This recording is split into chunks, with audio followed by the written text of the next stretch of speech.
Hello दोस्तों, स्वागत है आपका sociology classes bye Rajput Sunny के हमारे यूट्यूब चैनल पे। तो जैसा कि आप सब जानते हैं, प्रश्नों की सीरीज चल रही है, एग्ज़ाम पास है।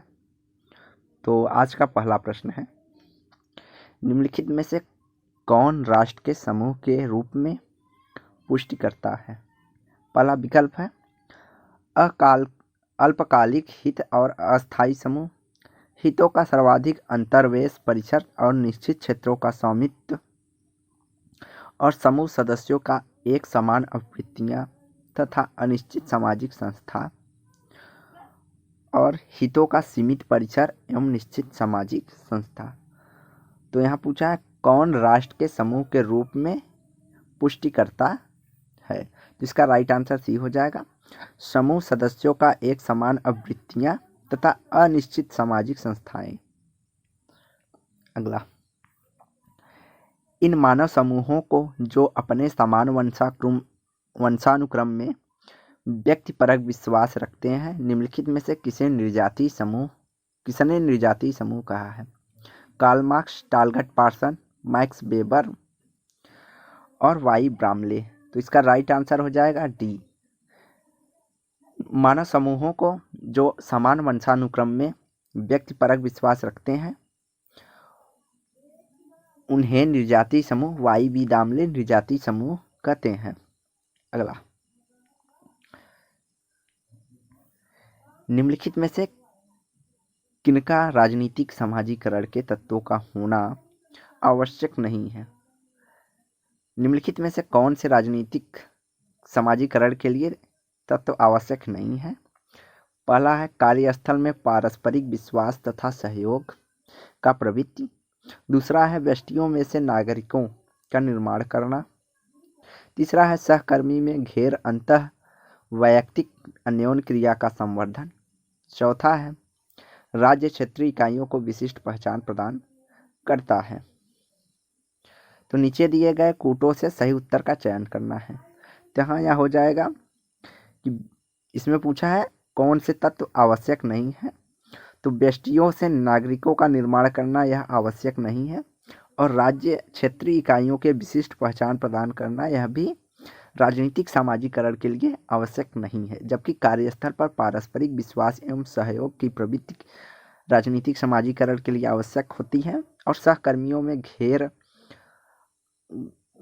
अंतर वैयक्तिक अन्योन्य क्रिया का संवर्धन होना भी आवश्यक है। तो राइट आंसर हमारा हो जाएगा बी, 2 और 4। अगला, सूची अवधारणा दी है। सूची एक में अवधारणाएं तथा सूची 2 में सिद्धांत हैं जिन्हें सुमेलित करना है दिए गए कूटों के अनुसार। तो है अवधारणा है, राज्य एक नैसर्गिक रूप से संस्था के रूप में है, राज्य एक सामाजिक संस्था के रूप में है, राज्य एक प्रभावी कुल के एक उपकरण के रूप में, और प्रभुसत्ता राष्ट्र की परम शक्ति के रूप में है। सिद्धांत है आंगिक सिद्धांत, यंत्रवादी सिद्धांत, मार्क्सवादी सिद्धांत या विधिक सिद्धांत।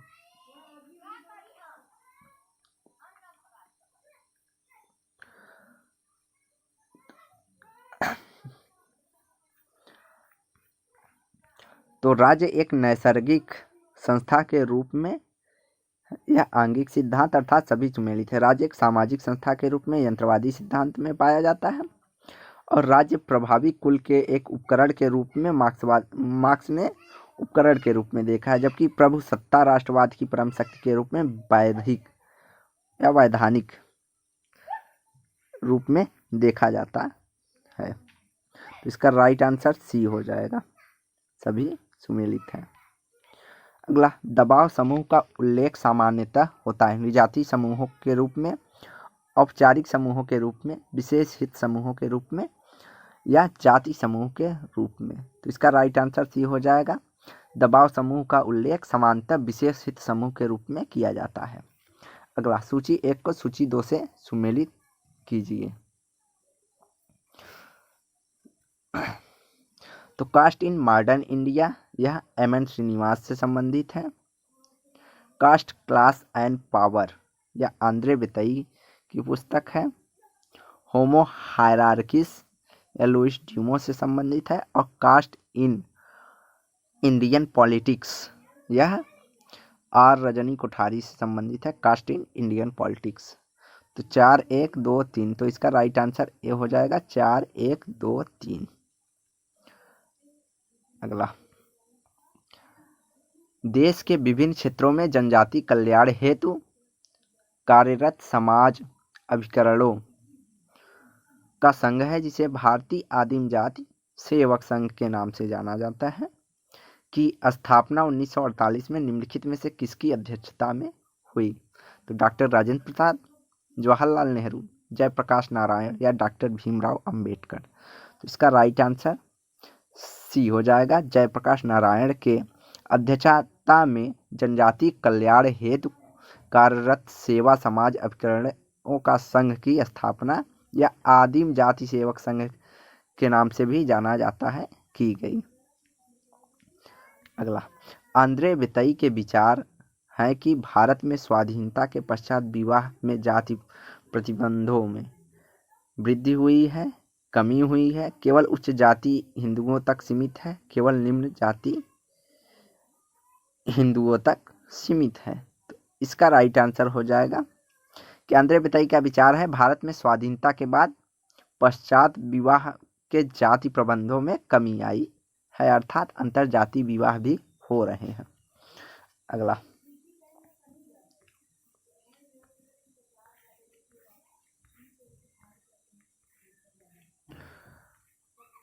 अगला प्रश्न है, भारत के संविधान की 6वीं अनुसूची का प्रमुख उपबंध निम्नलिखित में से किससे संबंधित है? सरकारी नौकरियों में आरक्षण से, जनजाति भूमि के संरक्षण से, या उत्तर पूर्व भारत में जनजाति क्षेत्रों के प्रशासन में स्वायत्तता, या शैक्षिक संस्थाओं में आरक्षण से। तो इसका राइट आंसर सी हो जाएगा। भारत के संविधान के 6वीं अनुसूची का प्रमुख उपबंध निम्नलिखित में से किससे संबंधित है? तो यह उत्तर पूर्व भारत में जनजाति क्षेत्रों के प्रशासन स्वायत्तता से संबंधित है।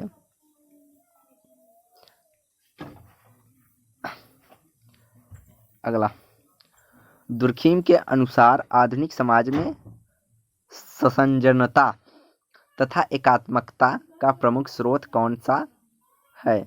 दमनकारी कानून, श्रम विभाजन, वर्ग संघर्ष की अत्यधिक तीव्रता, या शिक्षा का विस्तार।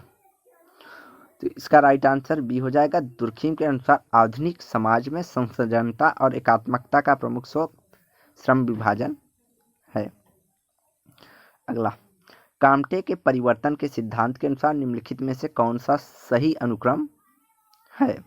धर्मशास्त्री, निश्चयात्मक या तत्वमीमांसी, धर्मशास्त्री, तत्वमीमांसी या निश्चयात्मक, तत्वमीमांसी, धर्मशास्त्री या निश्चयात्मक, निश्चयात्मक या तत्वमीमांसी या धर्मशास्त्री। तो इसका राइट आंसर हो जाएगा बी, सर्वप्रथम धर्मशास्त्री, उसके बाद तत्वमीमांसी, फिर निश्चयात्मक के रूप में परिवर्तन हुआ है।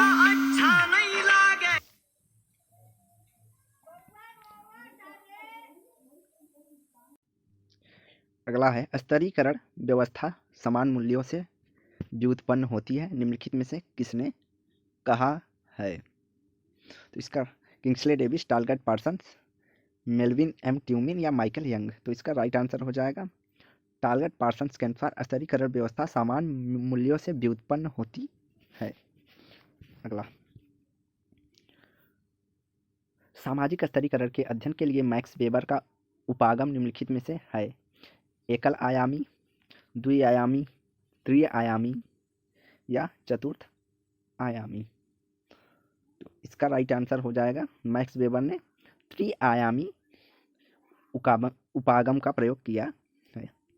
अगला, ख्याति प्राप्त परिस्थिति एक उच्च परिस्थिति है जो कि अर्जित होती है उच्च पारिवारिक पृष्ठभूमि से, उच्च आय से, उच्च उपलब्धि से, उच्च व्यवसायिक पृष्ठभूमि से। तो इसका राइट आंसर हो जाएगा उच्च उपलब्धियों से, उच्च उपलब्धियों से ख्याति प्राप्त परिस्थिति होती है। अगला,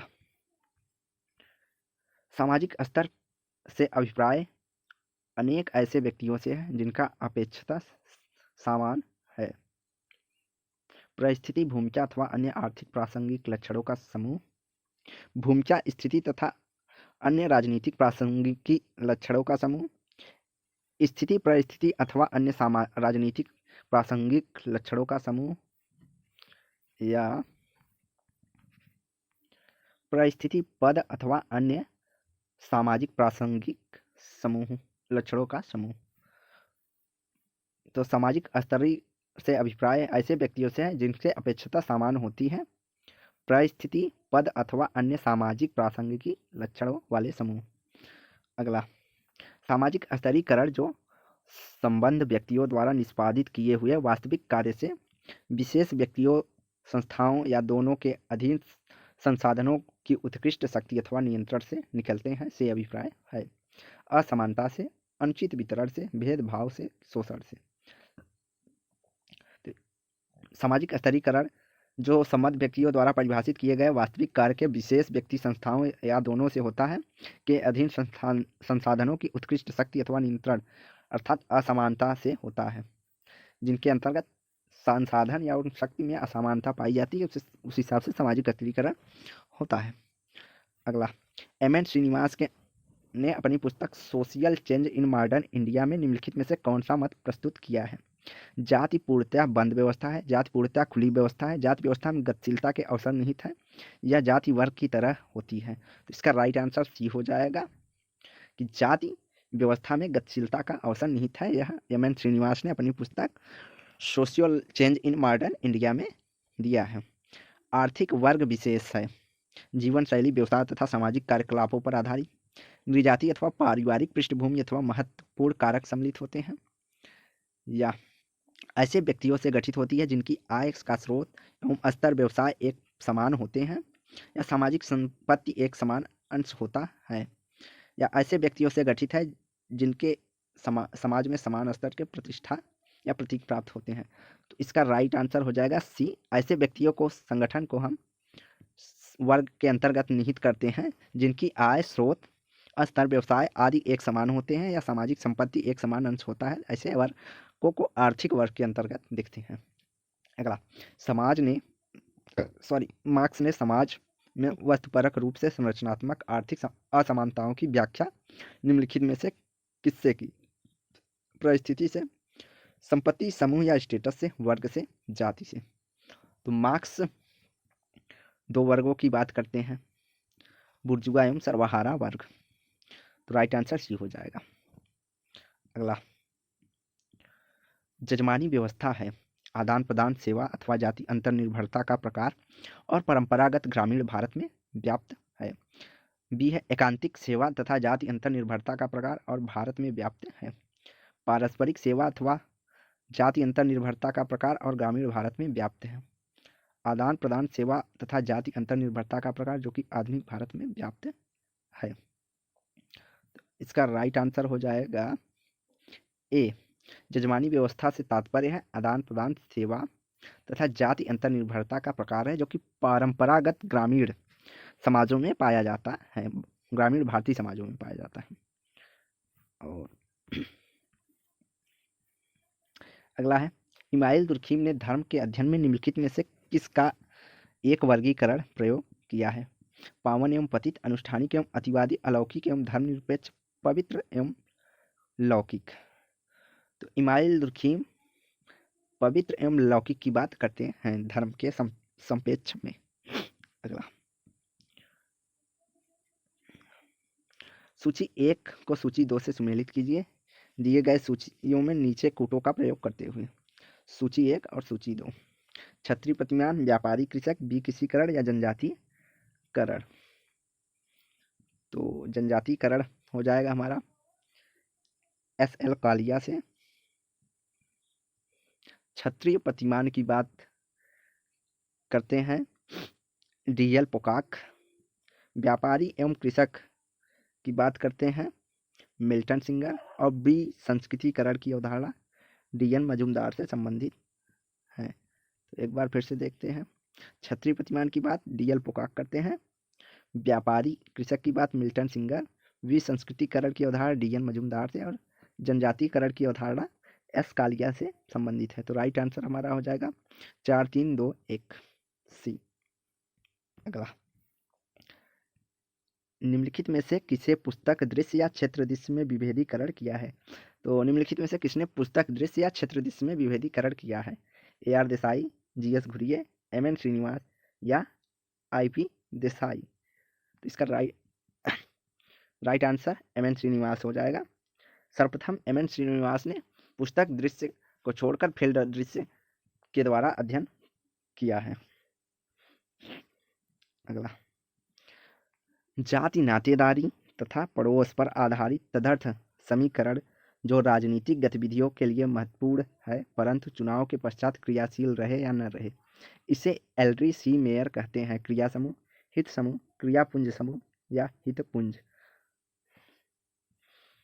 तो जब जाति नातेदारी तथा पड़ोस पर आधारित तदर्थ समीकरण जो राजनीतिक गतिविधियों के लिए एक महत्वपूर्ण है परंतु चुनाव के पश्चात क्रियाशील रहे या न रहे, ऐसे समूह को एलरी सी मेयर क्रियापुंज माना है। अगला, मैक्स वेबर के अनुसार निम्नलिखित में से जाति व्यवस्था की कौन सी दो मुख्य विशेषताएं हैं? सभोजित्व, पदक्रम, शुद्धता, वैवाहिकता? तो इसका राइट आंसर हो जाएगा, जाति व्यवस्था में पदक्रम पाया जाता है और शुद्धता की अवधारणा पाई जाती है। यह मुख्यतः दो विशेषताएं मैक्स वेबर के अनुसार हैं। तो इसका राइट आंसर बी हो जाएगा। तो वीडियो को यहीं समाप्त करते हैं। वीडियो को लाइक एंड शेयर करें, चैनल को सब्सक्राइब करें। धन्यवाद।